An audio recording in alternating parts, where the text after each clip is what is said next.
In the stock market, Jamaica is down while Trinidad is up.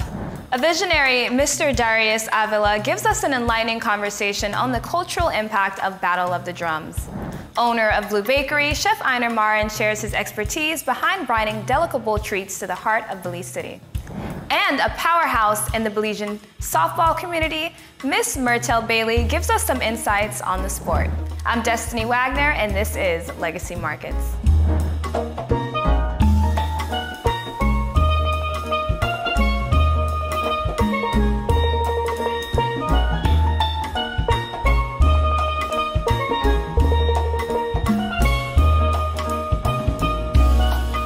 Good night and welcome to Legacy Markets. I am Destiny Wagner, your host for the newest source for intelligent and unbiased coverage of money, business, and the economy at home and in the Caribbean region. Analyst and co-host Rafia Flowers is here to provide you with the weekly business headlines and the latest news on the Caribbean stock markets. The Jamaica Stock Exchange experienced a 0.27% decrease from the previous trading week. The top winners were Eppley Limited, up by 12%, and General Accident Insurance Company Limited, up by 11%. The losers were Key Insurance Company Limited, down by 13%, and MPC Caribbean Clean Energy Limited, down by 12%. In their headlines, Tropical Batteries plan to enter the electric vehicle market by distributing e-bikes are on hold due to uncertainty regarding Jamaican government tax policies on EVs. Out of a fleet of 20 e-bikes imported in 2023, only one was cleared through customs, while the remaining 19 were damaged in a flood. Despite setbacks, Tropical Battery remains committed to its e-mobility program, focusing on sustainable transportation solutions. Recent acquisitions, including Rose Electronics Distribution Company, are expected to enhance the company's competitiveness and revenue. In Trinidad and Tobago, the stock exchange advanced by 10 basis points from the previous trading week. The top two winners were the West Indian Tobacco Company Limited, up by 6%, and Unilever Caribbean Limited, up by 5%. The top two losers were Trinidad Cement Limited, down by 8%, and Calypso Macro Index Fund, down by 62 basis points. In the Trinidad and Tobago headlines, renewable energy consultant Richard Ramratan emphasizes the importance of feed-in tariffs in Trinidad and Tobago's shift towards electric vehicles. However, obstacles like a lack of charging infrastructure and policy gaps hinder widespread adoption, despite a notable increase in EV sales from 35 in 2022 to 220 in 2023. High cost with a Nissan Leaf priced at approximately 60,000 Belize dollars and concern over battery disposal further impede progress. As for the foreign exchange rate for Belize, the Belize to Mexican pesos this week, it depreciated against the Belize dollar by less than 1 centavos. The Guatemalan Quetzal appreciated by less than 1 centavo against the Belize dollar. The European dollar appreciated against the Belize dollar by less than 1 cent. Looking at our domestic bank rates, as of January 2024, lending rates for January 2024 remain at 8.4%. Term deposits increased slightly to 2%, while deposits declined by 1 basis point to 1.2%. Mortgage rates increased by 3 basis points to stand at 7.09%. Excess cash as of March 13, 2024 stood at $485 million, a decline of 4.8% from the previous year. Meanwhile, excess liquidity fell by 0.71% to stand at $795 million. And that is it for our business headlines. We will have a brief commercial, but when we return, we will be joined by our guest, Mr. Darius Avila, to discuss the Battle of the Drums. Don't go away.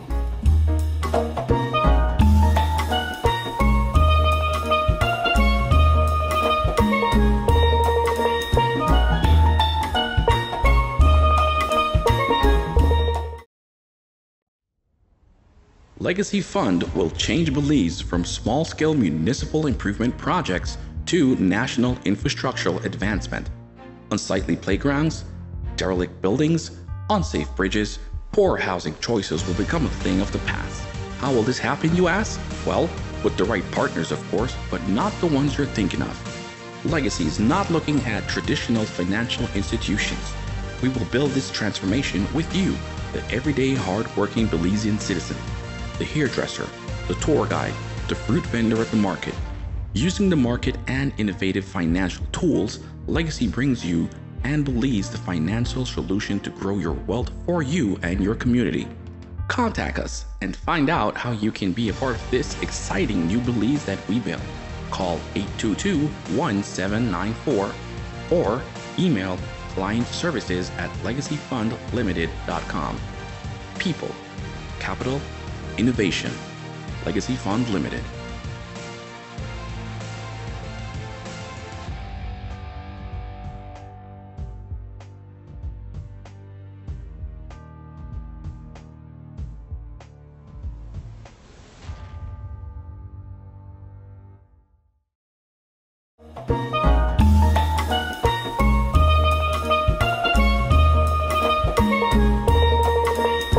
Welcome back. Now let's buckle up for a rhythmic journey in the heart of the Garifuna culture with the spectacular Battle of the Drums. Originating as the brainchild of the dynamic duo Mr. Darius Avila and his mother, Mrs. Olivia Palacio Avila, this cultural extravaganza has evolved into a vibrant celebration of drumming, singing, dance, and food, captivating audiences both near and far.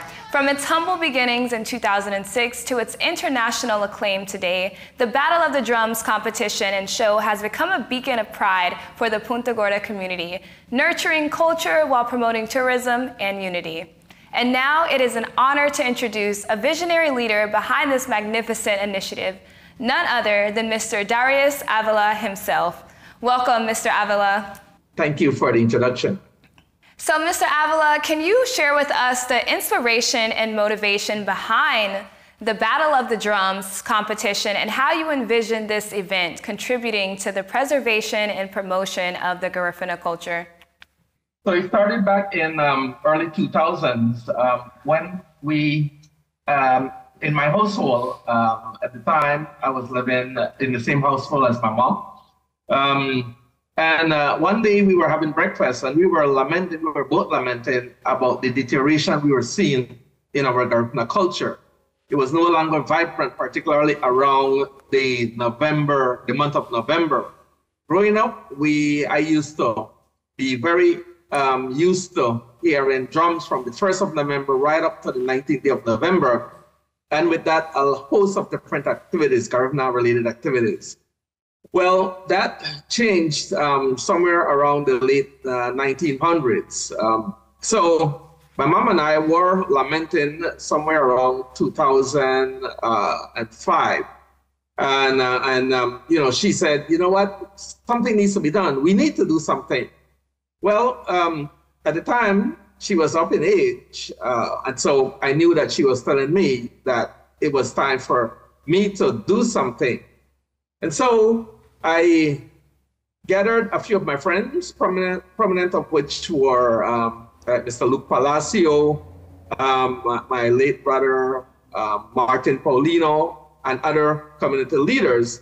And we started to brainstorm to put together a movement that would see the effect that we are now seeing as the Battle of the Drums, Garifuna Cultural Retrieval and Preservation Initiative. Well, we are so happy that you were able to put together this idea and turn it into life. But a lot of people don't know about the other programs that are offered under the event of the Battle of the Drums. So can you tell us more about the programs offered? Certainly. So we recognized that part of what we were seeing were the result of deterioration, of erosion, of lack of support and lack of sustainability. So we thought that we had to infuse certain variables into our initiative. One, we had to ensure that what we were doing would seek to retrieve, would seek to revive, and to promote the Garifuna culture.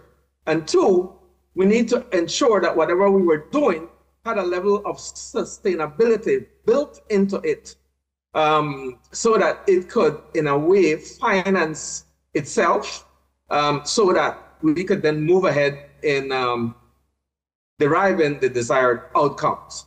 So having said that, we thought that let us try to generate funds on our own. And that's the reason we came up with the Battle of the Drums, which is also a term used to speak about our annual Garifuna drumming competition and show.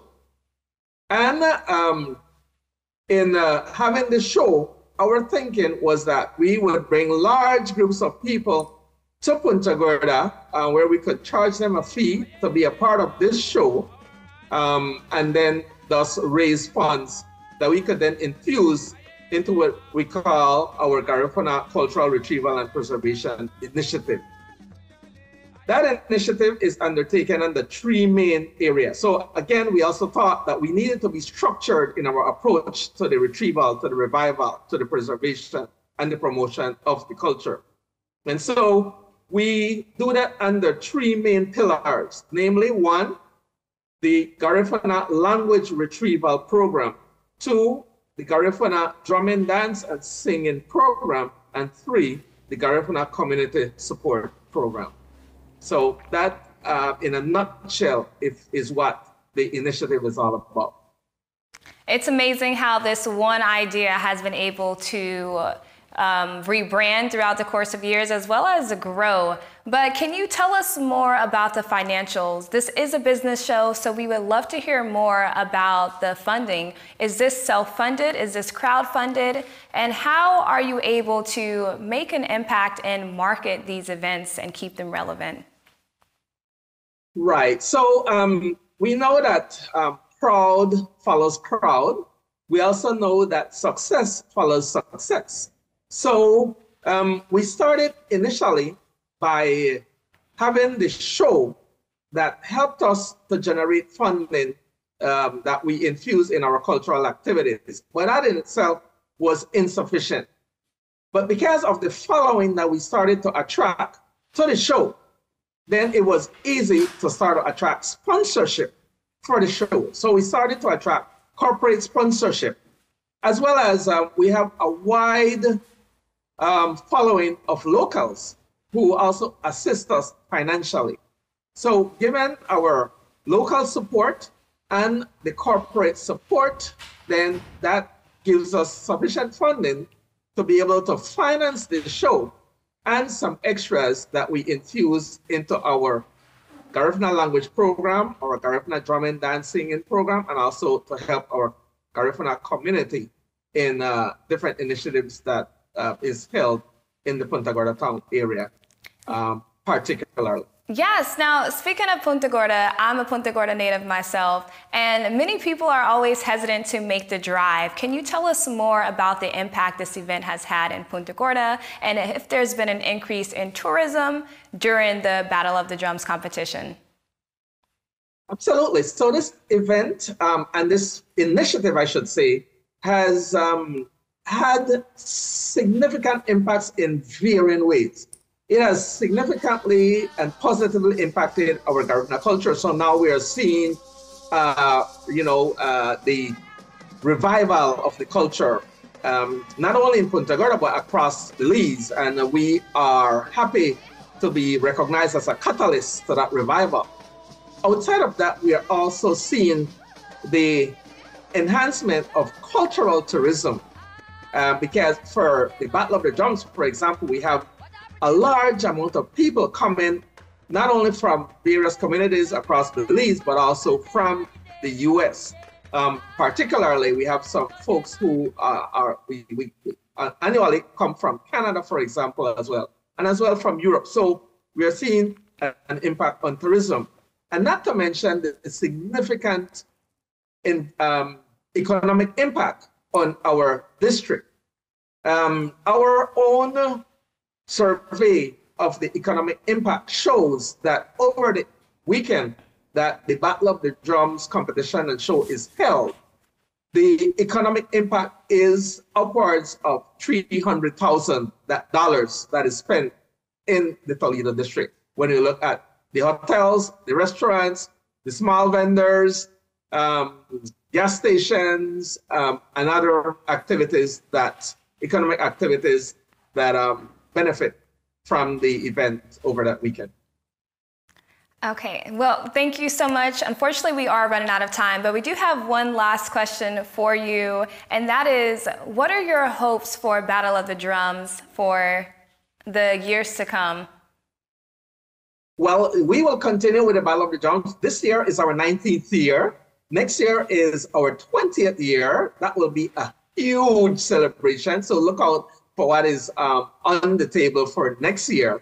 And currently, we are also looking at an initiative that will see a U.S. edition of the Battle of the Drums. So stay tuned for more on that and more. Well, thank you so much, Mr. Avila. Any last words for our viewers tonight? Certainly.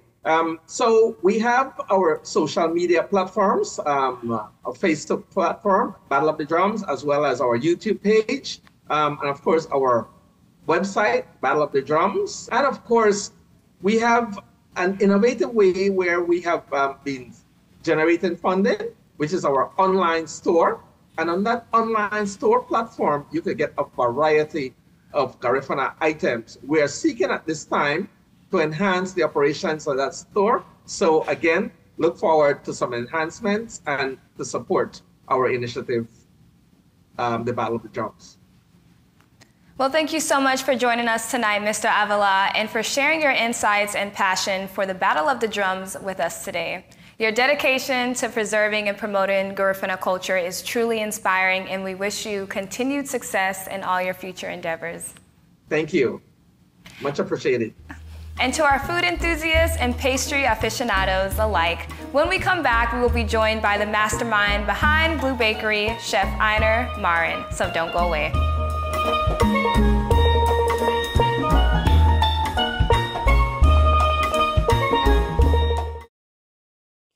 Welcome to City Pulse by your Belize City Council.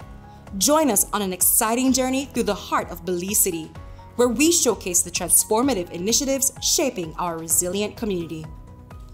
Our commitment to the people is unwavering, and our city's progress is built on solid foundations. At the beginning of this year, we pledged to rehabilitate 90 streets.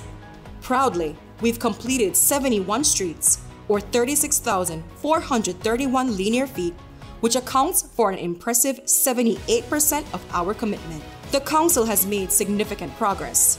Among these, 23 have been concreted, 26 have undergone rehabilitation using the chip and seal method, and an additional 22 streets have been further enhanced, being filled or topped up with materials such as hardcore or all-in, demonstrating our commitment to improving our city's infrastructure. But we're not stopping there. We've identified 41 more streets that need our attention.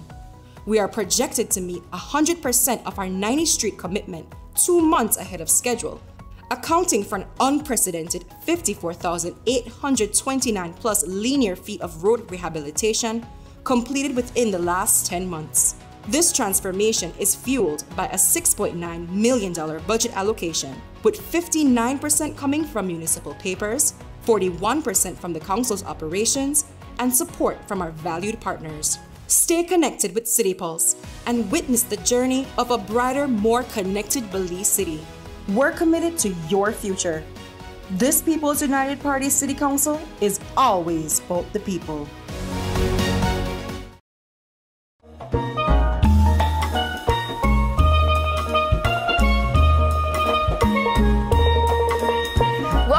The Legacy Markets Business Show, and in our Innovator segment today, we will take you on a delectable journey through the culinary arts.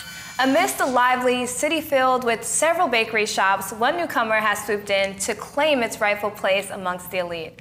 Today, we have the distinct pleasure of sitting down with the owner of Bleu Bakery, Chef Einar Marin. Welcome, Chef. Hi, I'm very happy to be here. Thank you. We are excited to have you here and to talk more and learn more about Bleu Bakery. Our first question that we want to ask, though, is can you share with us your culinary experience and what led you to create Bleu Bakery? So, experience-wise, I went to school in Merida, Mexico. I was there 4 years and I have my bachelor's degree in gastronomy. I was working my first internship in Cancun at a hotel named Nizoc Resort and Spa. It's a 5-diamond resort. Besides that, I also did a second internship in Barcelona, Spain for a while. I was at, I think, one of the best pastry, I'd say like a factory in the world. It was under Oriol Balaguer, and he is also the best pastry chef of the world, I believe, in 2017. So it's, you know, the level that they work at all throughout the day. It's something that, you know, it made me really want to do something like that, but I didn't expect for it to happen so quickly. My last semester was the year 2020 during COVID. So I actually was applying to go back to work at Barcelona under the same chef. And they called me and they said, oh, well, we're not doing visas anymore. So they canceled my whole visa application. And the school said, we'll take a break. I came back. I was doing online school. And then my sister, my brother, and I, we started baking cakes in the night. We were baking cakes, I think, like 11 in the night to like 5 in the morning. And just like that, people started ordering through Instagram. And I told my dad, you know, like, maybe this is something that I want to do now. So luckily, with the support of both parents, I managed to open my first shop in November of 2021. Yeah, that was the beginning of the actual pastry, but the actual Bleu brand started like during the summer of 2020. Staffing, we had 2 of my staff. We just made orders, we just made cakes, we tried out lots of stuff, donut sales, and since then we've grown to now having this brand, no, that it's well recognized throughout the country. Yeah, definitely, and congrats on all your success. It seems like a lot of entrepreneurs were able to finally get that push during COVID. Yeah, so I think COVID, you know, well, definitely had its bad experiences, but also it led to a sort of bloom for some individuals. You know, a lot of businesses were able to operate under that time, under a stressful time, but now they're really, you know, growing. Yes. So let's talk more about pastries. You mentioned that you were traveling, you were in Merida, you were in Spain, so you're learning all these recipes, and now you come back to Belize and we have our Belizean cuisine as well. How are you able to mix those two together, and can you share with us some of your most popular pastries that you have on the menu? So in terms of being there, you know, you learn recipes and you have ideas, but how do you bring those recipes here using ingredients that we have, you know, like in terms of flour, the gluten percentage, the protein percentage, how well you can work with the flour here. That's a big change here, especially like the atmosphere, working below sea level, the humidity. It's stuff that really affects us. So we have to adapt to the change and try to replicate those stuff from the first world country and replicate it to have it here in Belize. In terms of pastries, our croissants, we have plain croissants that I believe, well, here in Belize City, we have had plain croissants, but we tried a European style recipe. We laminate our dough ourselves. Besides that, we also have our strawberry croissants, our lemon pie, chocolate croissants. We do the apple crumble croissant during season, the pumpkin spice. We have the carrot cake croissant for Easter. In terms of donuts, the same thing. We have the creme brulee, the strawberry, Oreo, chocolate. So it's trying to be innovative, trying to bring new ideas to something that Belize has seen maybe on Instagram, but for the people of Belize to have here at home. It's at arm's reach. Yes, that's the whole idea. I remember waking up one day and just seeing Bleu, your logo, literally everywhere. People posting it and tagging you. And at the time, I was literally your neighbor when I was living, right beside the coffee shop. So we want to talk more about your branding and your packaging. Like, how did you come up with the name Bleu? Why this font and this aesthetic? So I had an Instagram named Bleu Belize while I was at school because the school is Le Cordon Bleu. So I had Bleu Belize. So when I came and I registered it in Belmopan, they told me you can't have Bleu Belize because it clashes with True Blue Belize. So I was like, what will I do now? We had the logo Bleu Belize and everything, and I was just destroyed for like 15 seconds. And then the lady said, why don't you just put Bleu Einar Marin? And I said, oh, well, that's something that they do in Spain a lot. They just have the name of the chef as a storage. So I said, okay, well, let's do Bleu by Einar Marin. And, it's going to keep the pressure on me to make sure everything that we take out is, a high quality product that we're taking out. And then the logo itself, the B, I remember on Facebook one day, I saw somebody posted a picture of a river that flows in Belize that has like the blue, they put like a river and then they put Belize. So I love that. So I kept the blue. I sent it to the guy that did my logo for me, and he kept the B and he just put blue and my signature. So that was the whole idea. Well, we understand that Bleu takes pride in locally sourced ingredients, but can you talk more about collaborations and any partnerships or businesses that you've collaborated with in the past, or any ones coming up? In terms of suppliers, Belize Chocolate Company is a company I've been working with since the start. They have, I really appreciate their support, their trust. They have been supplying me since we started in 2020. I think every month they send an order for us in terms of dark chocolate, white chocolate, milk chocolate, cocoa butter, cocoa powder, cocoa nibs. So everything is locally sourced in terms of chocolate, and it gives us a high quality of chocolate that we use to produce our desserts and mousse cakes and donuts and all sorts. In terms of upcoming projects, there's this card game. I don't know if you know it. Wait a sec.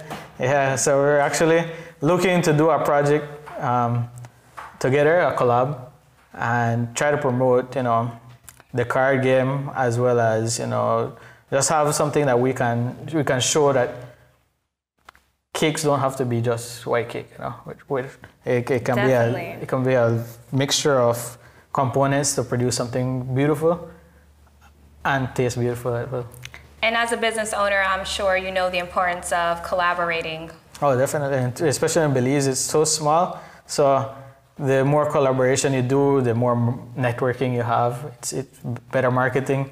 I think that's one thing that I love and kind of don't love about Belize, that it's so small. Because for everything you can easily get help, and that's something that I have greatly appreciated from a lot of Belizeans, that every time I have like an issue maybe, it's easy to reach out to someone and they're more than willing to help me out with the issue. Yes, that is amazing. And it's also, I think, good karma as well to help out young entrepreneurs and collaborate. And for our viewers watching, many of you may or may not know this. I'm pretty sure you don't know this, but for the card game way to say it, Bleu Bakery was the first store to carry our card game. So Einar, thank you. I am forever grateful for you and your willingness to help the brand. So now we're going to talk about the struggles of being an entrepreneur, because a lot of people associate, oh, you have a business, you're rich now, you have employees, it's so easy. But talk to us more about some of the difficulties or obstacles that you had to face. Yeah, you said it right. Just people say, oh, you have a business, you have money, but it's far from that. I thought that you have a business, you vacation when you want, you work when you want, but that's not the real story behind having a business. You have early hours, you have late nights, you have to have ingredients on stock. You have to make sure all their equipment is working. You have to make sure your staff reaches on time, that they're healthy. You have to amend problems between staff, you know. Maybe once a month I have problems, like one staff is fighting with another staff because of, you know, basic little problems, but at the end of the day, just working as a team. But every day is an obstacle. I think, I don't think. I know when we opened in on November 18, 2021, the first day of our opening, it was a success. We sold out by like 10 o'clock in the morning. But that evening, our oven stopped working. So that was like a big headache. That was a big blow to us the first day. We managed to repair it. We opened the 19th. We sold out again. And the 19th night, the oven completely went blank. So that just made us run about. We brought somebody from Mexico to come help us service it. We did that. And 2 weeks later, we opened in December. And then we got COVID. Like eight of us as staff, we had COVID, so we closed down. So every day is a new headache. But you know, that's what makes it fun. If you don't have a headache, it's too smooth. You know? Yeah, and sometimes it's not always about the destination, it's about the journey. Definitely, and I agree with that 100%. So looking into the future, how do you envision Bleu Bakery in a few years from now? Maybe not a few years, but maybe a few months. We're actually working on an expansion project right now.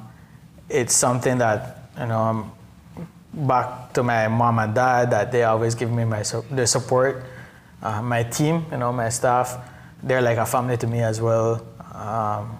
We've grown together, we've argued with each other, but at the end of the day, we've been working good.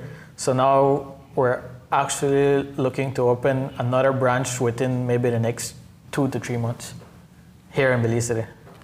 Wow. So this is probably my favorite segment on the show because I love getting to know the background stories of young entrepreneurs and hear their stories and listen to them share their hopes and dreams for what's to come of their businesses. Unfortunately, we are running out of time here, but we do notice this little blue box. Oh yeah. So this is one of our most popular items. It's our glazed donut. This is like lift it up higher. This is something that Bleu actually started with our donut sales. When we first started Bleu, we used to sell like maybe 300 to 400 donuts every Saturday, every 2 weeks Saturday. So that was something that we did during COVID, and since then, we're still selling donuts constantly every day. Incredible. Well, Einar, thank you so much for being on our show today. Do you have any last words for our viewers? I'd just like to say thank you to everybody who supports us, everybody who gives us criticism as well, because that's something that really helps us grow. It's not only that they tell us, oh, your donuts are great, your coffee is great, but also that they criticize us, you know, keeping us on our toes. And I really appreciate that. The Belizean community is something very beautiful and something I appreciate. Well, the Belizean community appreciates you, I'm sure, as well as your donuts. But when we come back, we have sports enthusiast Mertell Bailey gives us her perspectives on softball. Stay tuned.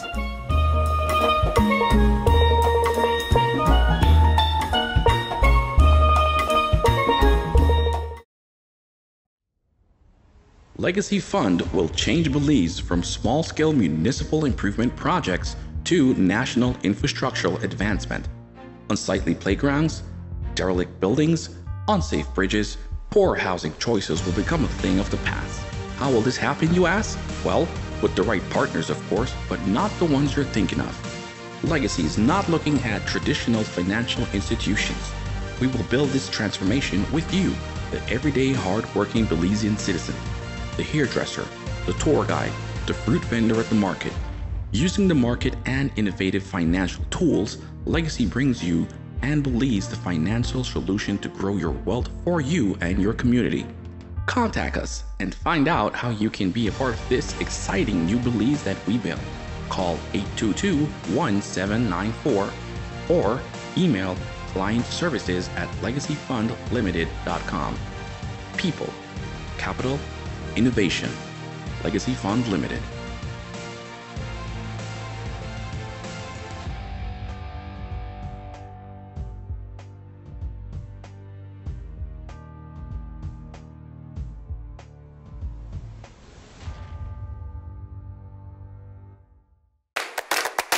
Are you interested in diversifying your investment portfolio while maintaining a low-risk profile? Are you the smart, sophisticated investor that is seeking greater interest return on your investments while investing in your city? If you are, then you should invest in the Belize City Council's municipal securities. The Belize City Council offers both short and long-term securities that are attractive financial market options, which provides the investor with greater social added value satisfaction. You ask why? Because your investment in the securities are reinvested back into the growth and development of your city by way of infrastructural development, streets and drainage construction, parks, playgrounds, bridge rehabilitation, and much, much more. Let's look at the key features of municipal securities. First, they are tax-free. This means more of your money stays with you. You will enjoy greater interest yield without any tax deductions. Second, our interest rates of 4.5% on municipal papers and 8% on municipal bonds easily surpasses current financial institutions' interest rates on savings. Municipal securities are also a great investment in your retirement. The faster your money grows, the faster you reach your retirement fund goals. The municipal paper and the municipal bond are both tradable and transferable investments. This means that investors can get their money back before the maturity date by selling their securities to a third party. Lastly, investing in municipal papers offers investors a steady stream of income. You will receive your full interest earned on a quarterly basis until the maturity of the paper. To learn more about the Belize City Council's municipal securities and how you can invest in your city, call our financial advisor, Alpha Capital LLP, at 822-1794. Email at securitiestrade1@alphacapital.bz or give us a call at 227-3073. Your Belize City Council, always about the people.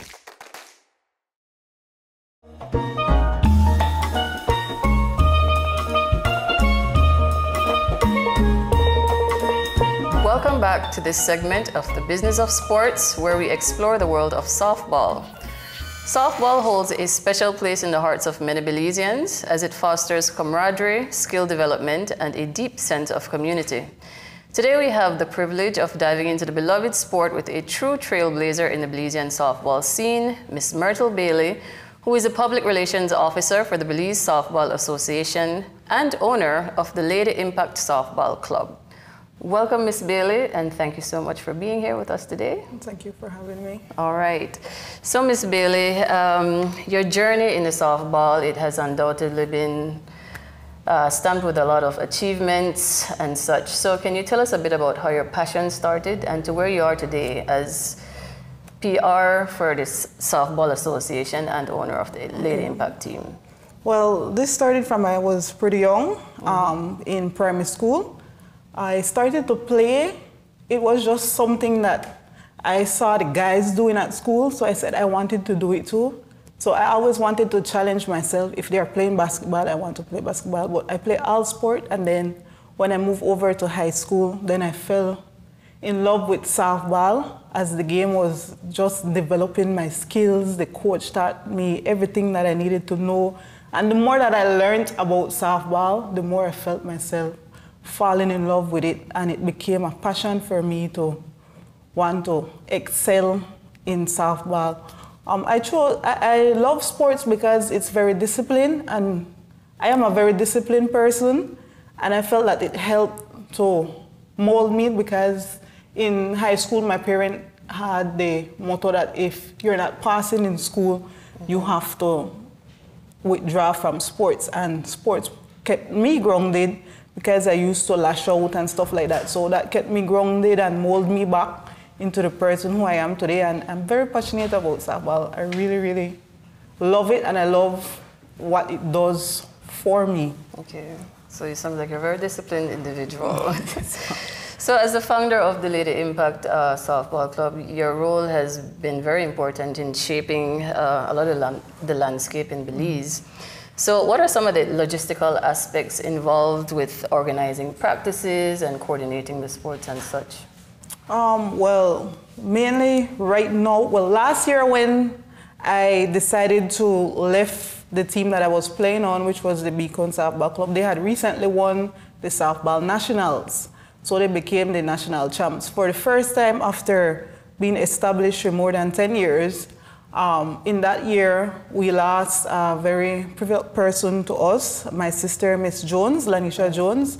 She was one of the top players in Belize, one of the top players, and she passed away due to lupus now, and that became our mold, our motivation to have pushed through that season and won the nationals now. And after winning the nationals, I said, Mertell, you have always wanted to be a head coach for your own team, and you wanted to start your own team. Do it in remembrance of her, being that she was going to be one of the person who was pushing me, encouraging me to do it. He said, you have a lot of talent, you know a lot, you practice hard, you're always asking questions, you're always volunteering your services. It's time for you to move from being just a team captain to owning a team. So that was one of the reasons why I left and why I started my own team. It's a bit challenging being that I'm just starting to be a head coach of a senior team. The work that goes in is that I have to find people to assist me in running the team. I have a management team while I just give orders or I assist, or I give instructions and then they just carry it out, because I also have a regular job and I go to school in the evening. So the hardest thing is for me to find time, so I find people to assist me. We have sent out emails and letters seeking assistance. We have used our social media page to ask for assistant coaches, people who are willing to volunteer to just come in and show us different stuff while I am not there, that they could come and assist us now. So it's a really tedious process that we go through. And the team is basically a family team, because most of the management staff is family members to me, and then most of the players is family members as well. So we all have that discipline, and we carry out. I have people, well, family members who have played before and who are still currently playing, come and give instructions. They carry out the taskings and stuff for me. So from what we're gathering is that everything is on a voluntary basis, yes, right? So yes, what are some of the challenges you've found, especially when it comes to garnering some support for carrying out the sport? One of the biggest challenges is right now we are not a sponsored team, and being that we're just a developing team, just putting our name and face out there, we don't have any bucketives. So most of our finance is donated up from players, or somebody would pass and see and say they will give us a bag of water, or give us a little donation, or we would do our t-shirts and then we sell them. That right now, that is our biggest challenge, to financially have the team afloat, no? Okay. That is our biggest issue right now. Okay, so understandable. So being in the softball community, it takes a lot of your time, your resources, and a lot of commitment. What kind of advice do you have for any organization or anybody else out there wanting to think about, having their own team and such, and being a part of the association? My advice for them would be just do it. I am just a do-it person, and then everything fall in place. So I brainstorm about it first, and then I put it into action, and then from there I excel on it. No, I work on it. I go out. I do what I'm supposed to do. I ask donation. I establish with the team that We're not a financially stable team. I am not there financially, personally, but I would do whatever I can do to help the team in whatever way we can. We do our little fundraising. It will be a bit challenging because, of course, we're dealing with a whole group of different personalities and stuff like that. And then people will say no because they're more concerned about winning and what they will gain if they invest in us and stuff like that. So I would just advise them to think about the positive, think about the impact that you will have on your players, how this how they will see you and how this will motivate them to eventually want to do the same thing, you know. For me, softball in Belize it is not where it should be. It used to be one of the top teams, being that we used to represent internationally, and we would place and bring back medals, and people knew about the softball in Belize, and now we're just stagnant. No? So my goal with this team was for us to come out and make that impact, make that change, you know, push for community service, put the business names out there who are sponsors, seek publicity, whatever way we could get ourselves and our name and Rogers Stadium out there, people know about the game. We use that to bring light to softball again. All right. So one of the things I find very interesting is that you're a member of the Softball Association and you own your own team, right?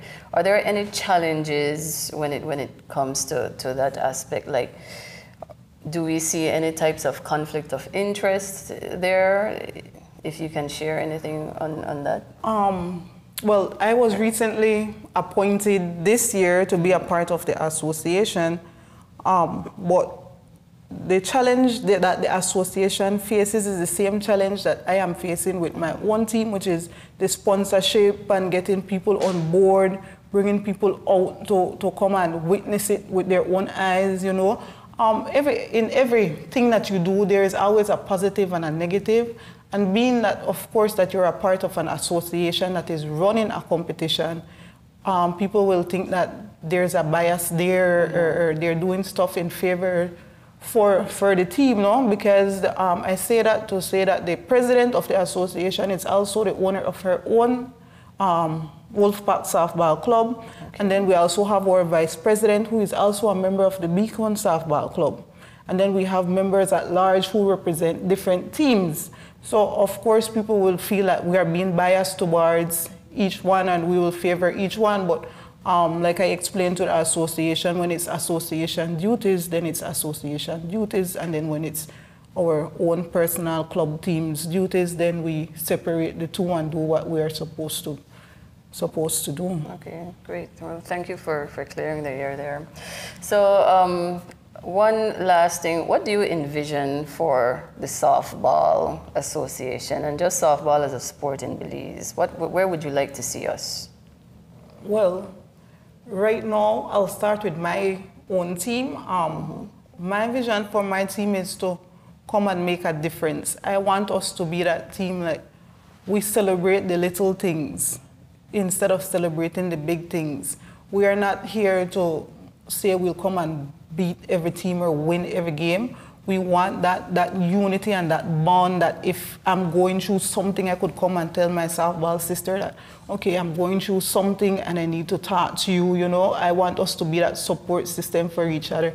You have something that you want to share and you don't want to share with outsiders, you could come and talk to each other. I want to have it is a club, so I want to have different teams. I'm looking into doing a female junior team, being that I'm the head coach of the Ladyville Tech High School team. Nice. I want to have a junior team and I want to have a male team eventually.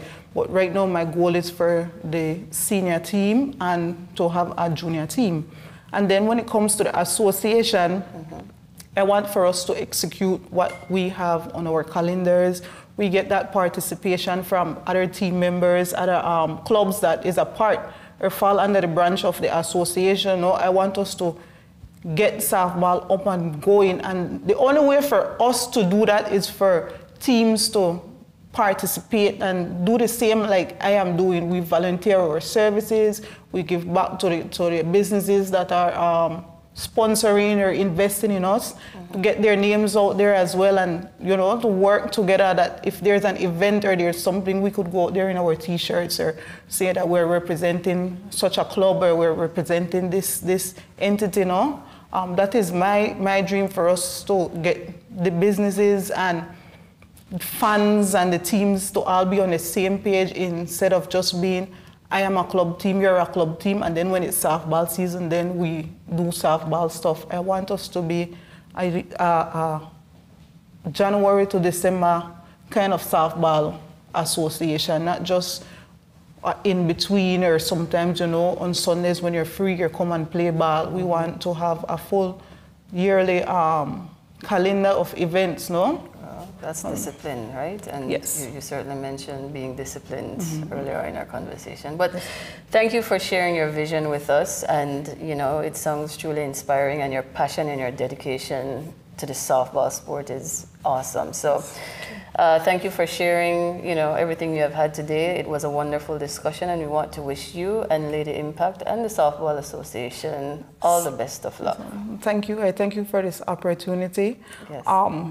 I just want to say that I am grateful for this opportunity because it's not a lot of media houses that covers softball or covers mainly our events and stuff like that. So this opportunity to talk about softball and putting the different teams out there and trying to get that sponsorship and that camaraderie with other businesses and teams is really nice. So I thank you for this opportunity. Yes, and we thank you too. So thanks.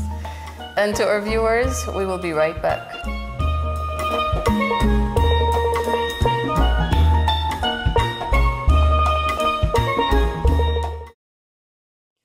Welcome to City Pulse by your Belize City Council. Join us on an exciting journey through the heart of Belize City, where we showcase the transformative initiatives shaping our resilient community. Our commitment to the people is unwavering, and our city's progress is built on solid foundations. At the beginning of this year, we pledged to rehabilitate 90 streets.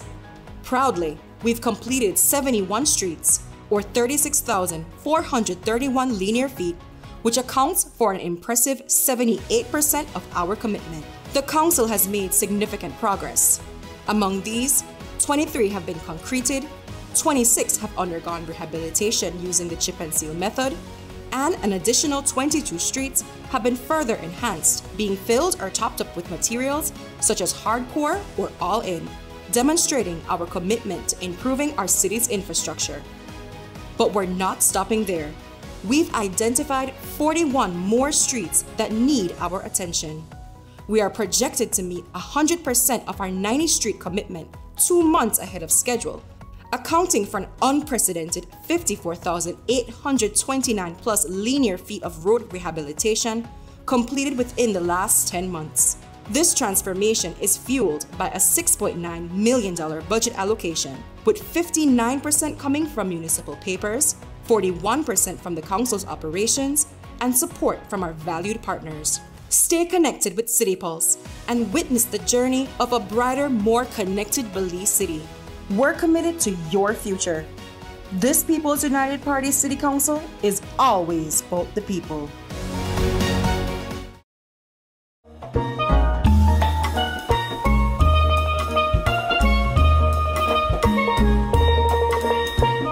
That's it for today's show. Remember to join us weekly on Tuesdays at 7 p.m. for another episode of Legacy Markets. For now, we want to say good night and remember, together we create a legacy of a better world. Bye!